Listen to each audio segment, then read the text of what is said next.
Olá, muito bem, a paz do Senhor Jesus. Nós vamos aqui então na nossa aula de hermenêutica, hoje falando sobre linguagens da Bíblia, ok? Você está na escola de pregadores, seja muito bem-vindo, que Deus possa abençoar o nosso estudo e abençoar a sua vida grandemente, tá? Primeiro vamos falar sobre metáfora, tá? A Bíblia está cheia de metáfora.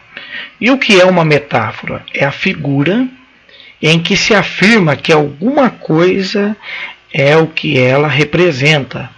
As metáforas são empregadas para causar impressão e não por exibicionismo. Ela é mais forte do que a comparação. Tá? Um exemplo de metáfora. Provérbios 10 e 26. Como vinagre para os dentes, como fumo para os olhos, assim é o preguiçoso para aqueles que o mandam. Isto é uma metáfora. Vinagre, ok? E fumo vão aparecer aqui como metáfora, tá? E assim para o preguiçoso, né? Aqueles que o mandam é vinagre para o dente, que é ruim demais, e fumo para os olhos, que também é insuportável, né? Ou seja, é insuportável ter alguém mandando no preguiçoso.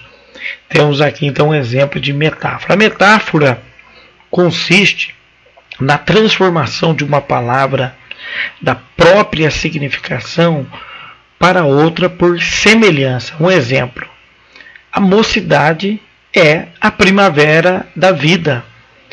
Primavera da vida aqui é colocado por semelhança à mocidade, ok? Aonde está a metáfora? Primavera da vida. Metáfora é a figura mais frequentemente usada na oratória, tanto sagrada quanto na profana. É uma comparação então abreviada, tendo por fundamento a semelhança.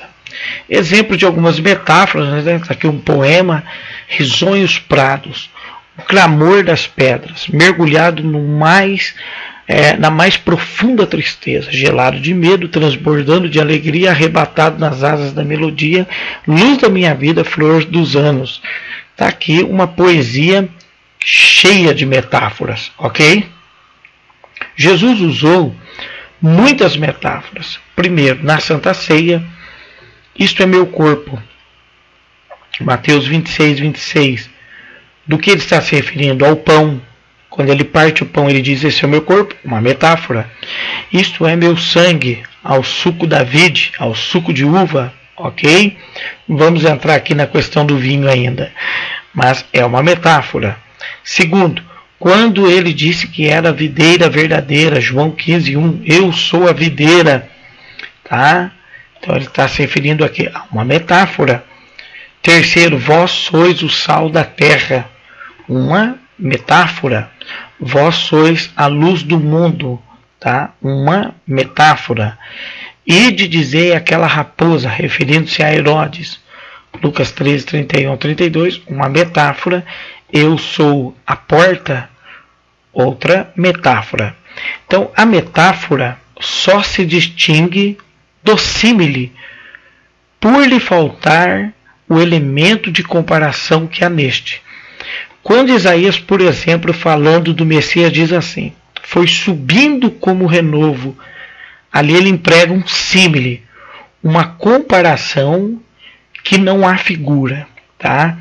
Então, qual que é a diferença entre um símile e uma metáfora? Na metáfora, sempre vai existir um objeto de comparação, tá? Algo concreto, não abstrato. Na símile, não. Uma comparação que não tem figura. Por exemplo, foi subindo como um renovo. Ora, o que é o renovo? O que vem à tua cabeça do que seria um renovo? Tá? Então não é uma figura concreta. Quando, porém, o Senhor diz por Zacarias: eis que farei vir meu servo, o renovo, temos uma verdadeira metáfora. Por quê? Aonde está a figura concreta? Meu servo. Ele é o renovo. Na símbole não, foi sumindo como renovo. Então, olha, na metáfora sempre vai ter um objeto concreto. Eu sou a porta, tá? Vós sois o sal da terra, ok? Vós sois, mesmo no termo a luz do mundo, embora a luz não é palpável, tá? Não é palpável, você pode deduzir a luz pelo sol, pelas estrelas, tá? Mas na símbole não. É um objeto que não há comparação, é algo que não há comparação, ok? Então vamos lá. Hipérbole. As palavras que vão além da realidade das coisas, uma expressão exagerada. Exemplo, Deuteronômio 1:28. E a afirmação é a afirmação em que as palavras vão além da realidade, tá? Literal das coisas. As cidades são grandes e fortificadas até os céus, que está em Deuteronômio 1:28. Números 13:33. Também vimos ali gigantes, filhos de Anak, descendentes de gigante, e éramos como gafanhotos. Perceba que em Deuteronômio 1:28 há um exagero, há uma hipérbole. Olha que coisa, as cidades são grandes, fortificadas até o céu. Bom, gente, sabemos que isso não é verdade, não é verdade. Um dos maiores prédios do mundo não chega nem perto do céu. E eles exageraram, isso é uma hipérbole. Por exemplo, Números 13:33. Vimos ali gigantes, filhos de Anak, descendentes de gigante, e éramos como gafanhoto. Exagero. Os gigantes tinham no máximo aí 2,98 a 3,20, tá? E que ainda chegasse a 4 metros, para você ter uma proporção de um gafanhoto, a diferença é muito grande.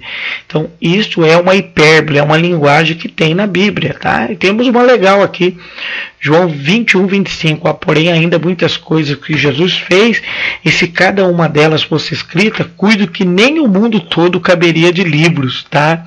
Uma hipérbole, por quê? Tudo bem que Jesus fez milagres e milagres e milagres que não foram escritos. Mas a visão de João de mundo era ali só aquele pedacinho do mundo que eles viviam, não é, gente? João não tinha ideia que existia o Brasil, os Estados Unidos, não tinha ideia da grandeza do mundo, tá? É uma hipérbole.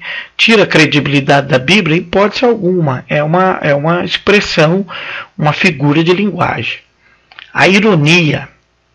Nossa, a Bíblia está cheia de ironia. É a expressão de um pensamento em palavras que, literalmente entendidas, exprimiriam o pensamento oposto, tá? Usada por Deus. Gênesis 3:22. Eis que o homem é como um de nós, sabendo o bem e o mal. E o homem não é como Deus em divindade. Juízes 10:14. Clamai aos deuses que escolheste, e ele que vos livre no tempo do vosso aperto, tá? Aqui está um errinho aqui, gráfico, mais tranquilo. Voltando lá. Usada por homens, tá? Jó 12:2. Na verdade que vós sois o povo, e convosco morrerá a sabedoria. Quando Jó está sendo criticado pelos amigos dele, ele está falando, tudo bem, vocês são o povo e a sabedoria vai morrer com vocês. Só que lá dentro ele está zombando, entendeu?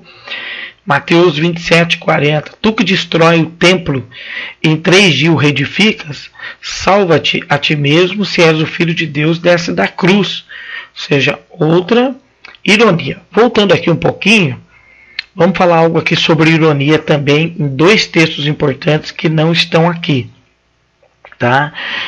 O texto de Elias, 1 Reis capítulo 18, e os profetas de Baal, quando ele diz assim para os profetas de Baal, olha, clame mais alto, vai ver Baal está dormindo, ele foi viajar. Elias está empregando uma ironia, ele está zombando por dentro, parece que ele está falando com seriedade. Então o que é a ironia? As palavras expressam um pensamento oposto, ok? Outro exemplo é Micaias, o profeta Micaias. Quando Josafá e Acabe estão saindo para uma guerra, e eles estão consultando o profeta, Josafá manda consultar Micaias. Micaias vem e diz, olha, vão que Deus é com vocês vão ganhar. Mas ele estava zombando por dentro, né? E o rei percebeu a ironia, tá? Percebeu, tanto é que chamou-lhe a atenção, ou seja, ele estava sendo irônico. A verdade de Deus, a palavra na boca do profeta, era que Acabe morreria. Mas o profeta resolveu ali ser irônico, até para que Acabe fosse para a guerra e morresse mesmo. Então a Bíblia está cheia de ironia, uma linguagem comum até do dia a dia de nós mesmos. Tem ironias no casamento, tem ironia no namoro, tem ironia na igreja, tem ironia toda hora, tá? E é uma linguagem que está na Bíblia. Antropomorfismo, tá? É a linguagem que atribui a Deus ações e faculdades humanas e até órgãos e membros do corpo humano. A linguagem usada na Bíblia é uma linguagem antropomórfica, isto é, uma linguagem que o homem possa conhecer. Exemplos, Gênesis 8:21. O Senhor cheirou o suave cheiro e disse o Senhor no seu coração. Eu dei uma aula uma vez num seminário para alguns meninos e eu disse que Deus não tinha coração. Nossa, o menino começou a chorar na sala de aula.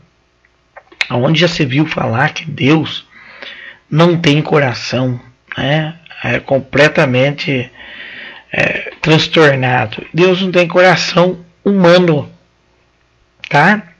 O coração nosso é para bombear sangue, tá? Esse órgão aqui é para bombear sangue.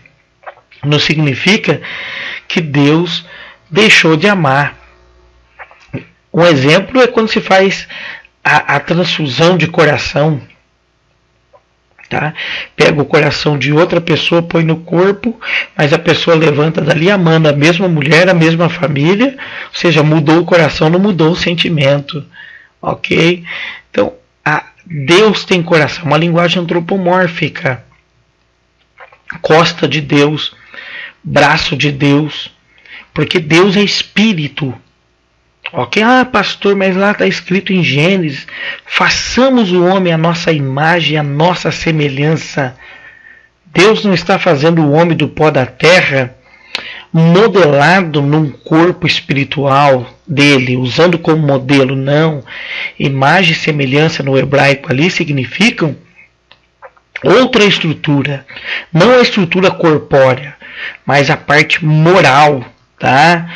A essência de Deus colocada no homem do ponto de vista moral, de inteligência, de sabedoria.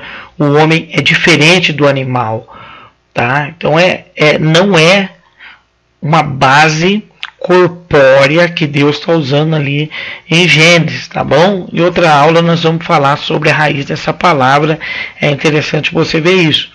Então, mas Moisés viu a costa de Deus, tá? Uma teofania, ok? Uma teofania e um antropomorfismo, porque Deus é espírito, do hebraico ruach, do grego pneuma, e as duas palavras são vento, sopro, hálito, ok? Toda vez que você fala, quando Estevão vê Deus, ele fala que vê a glória de Deus e Jesus em pé à direita, tá?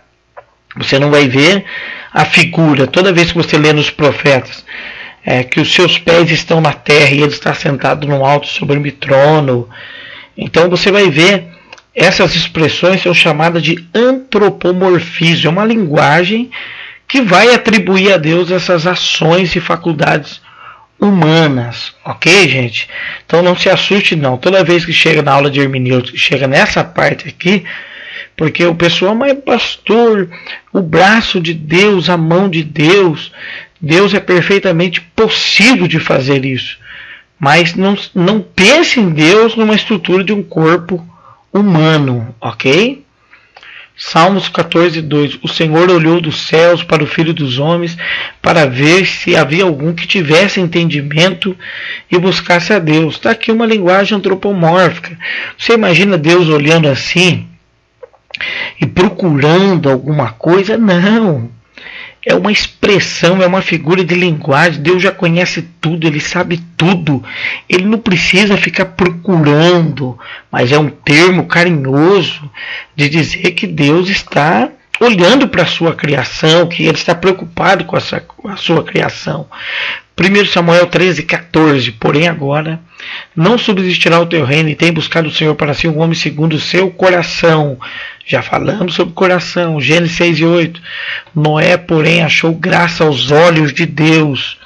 Tá? Não pensa o olho de Deus como esse nosso olho aqui, limitado, não.